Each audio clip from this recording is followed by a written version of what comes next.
Universitas Siber Asia dan Universitas Terbuka. 今天的课程安排的十分精彩，我们将透过分享与实作，一起探索公民新闻的力量。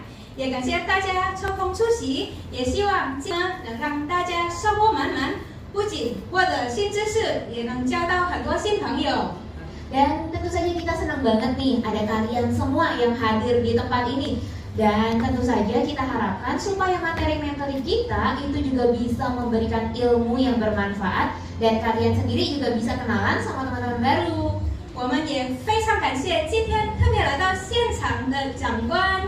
Dan kita juga mengucapkan terima kasih kepada perwakilan RTI yang hadir nih di hari ini. 我们向大家介绍一下中央广播电台外语节目部经理黄美玲，请站起来跟大家挥挥手。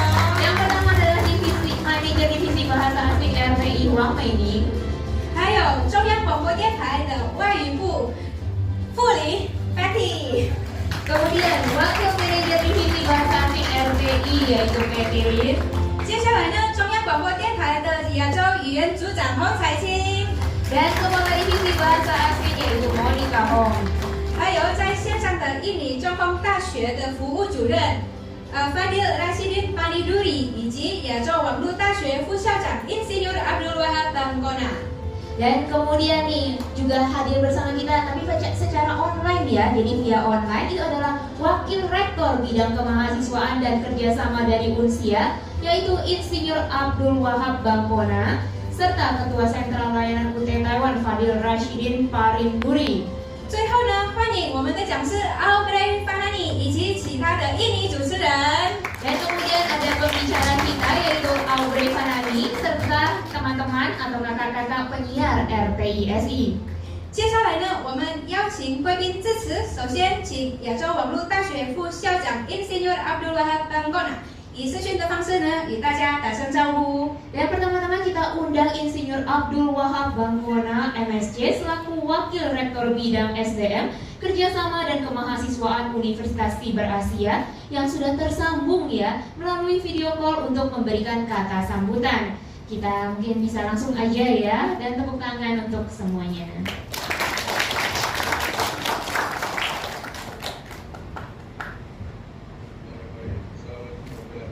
Selamat siang. Alhamdulillah bisa didengar dengan baik. Alhamdulillah segala puji dan syukur kehadirat Tuhan yang Maha Esa atas rahmat dan karunia-Nya sehingga kita bisa bersua di tempat yang berbahagia ini meskipun saya ikutnya melalui Zoom ya. Penghormatan yang setinggi-tingginya kepada sekali ini ya bisa melihat teman-teman semua. Oleh karena itu dia juga menyampaikan rasa hormatnya dan berharap kita semua terus bersemangat nih untuk berkarya ya, entah itu bagi Taiwan ataupun Indonesia.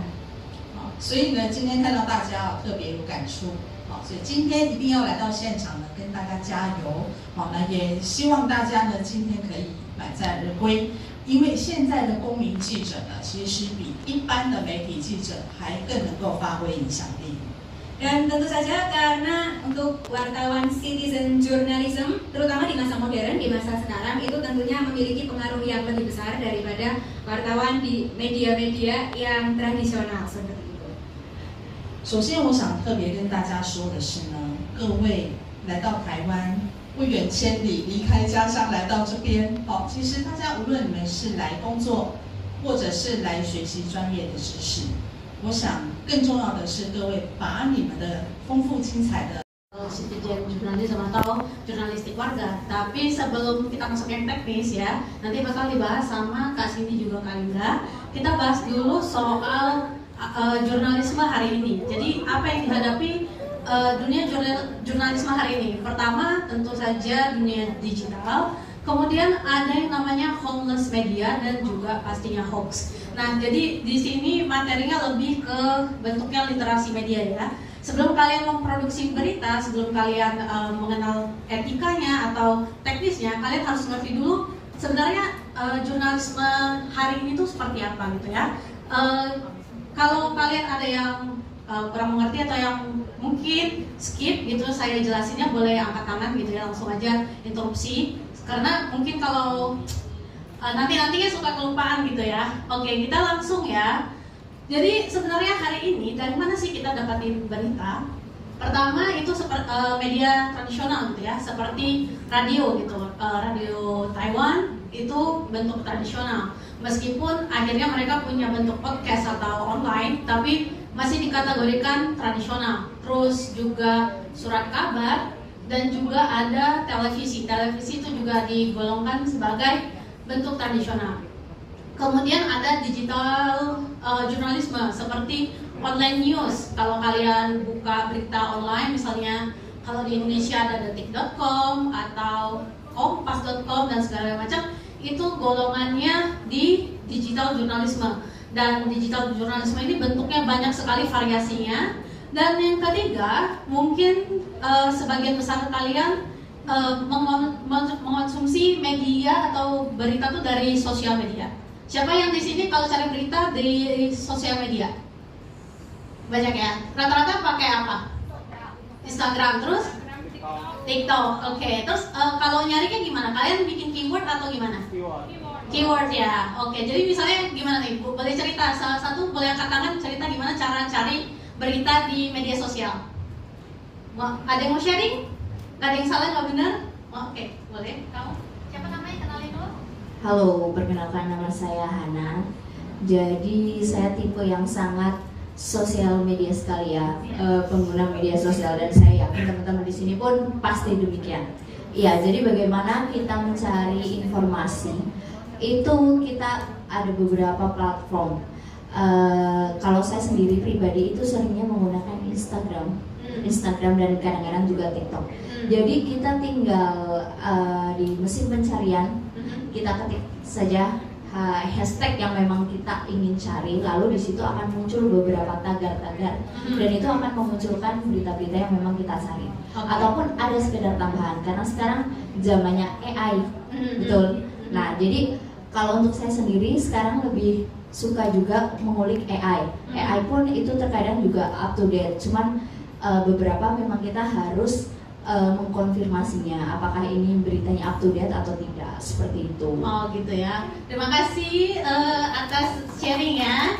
Jadi memang kayaknya memang rata-rata orang udah cari di sosial media ya, apalagi anak-anak muda gitu ya. Nah, ini dia ada data pola konsumsi berita masyarakat Indonesia. Apakah benar sebenarnya orang-orang sekarang udah ngandalin yang namanya digital jurnalisme atau sosial media juga ya? Nah, jadi ini laporan dari Reuters Institute. Jadi Reuters itu salah satu sebenarnya dia ini sih kantor berita, tapi dia juga punya institut untuk jurnalisme. Dan ini laporan terbaru dan khusus untuk di Indonesia. Jadi yang paling tinggi orang tuh masih mencari di sosial media, termasuk WhatsApp, YouTube, Facebook, dan Instagram. Jadi walaupun kalian tadi sharing di Instagram atau di TikTok, tapi ternyata nomor satu itu masih dari WhatsApp dan juga YouTube, gitu ya. Nah, tapi yang menarik dari data 2025 adalah di TikTok itu walaupun belum mendominasi ya, tapi angkanya terus naik. Jadi sekarang share-nya tuh sekitar 34%, itu melonjak 5 poin dari tahun sebelumnya. Jadi dan data ini mirip sekali dengan apa yang terjadi di Amerika, di mana orang-orang semakin banyak juga mencari data atau informasi itu dari TikTok gitu ya. Memang hari ini saya tidak akan membahas AI karena itu akan jadi sangat luas, jadi kita batasi sampai ke digital jurnalisme dan sosial media. Nah, ini dia data jelasnya ya. Jadi tetap peringkat 1 WhatsApp,